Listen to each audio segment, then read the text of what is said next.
is an activation of the emergency alert system on KNA.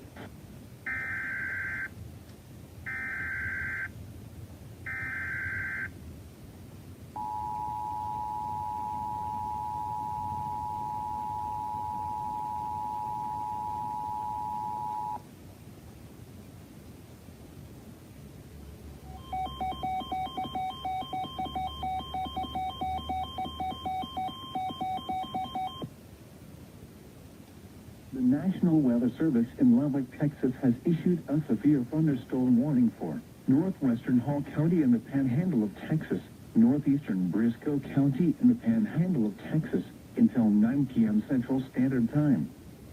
At 7:54 p.m. Central Standard Time, a severe thunderstorm was located 7 miles north of Caprock Canyon State Park, moving northeast at 25 miles per hour. Hazard: 60 miles per hour wind gusts and quarter-size hail. Source: radar indicated. Impact: hail damage to vehicles is expected. Expect wind damage to roofs, siding, and trees.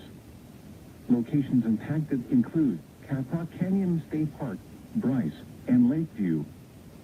For your protection, move to an interior room on the lowest floor of a building. A tornado watch remains in effect until midnight Central Standard Time for the Panhandle of Texas.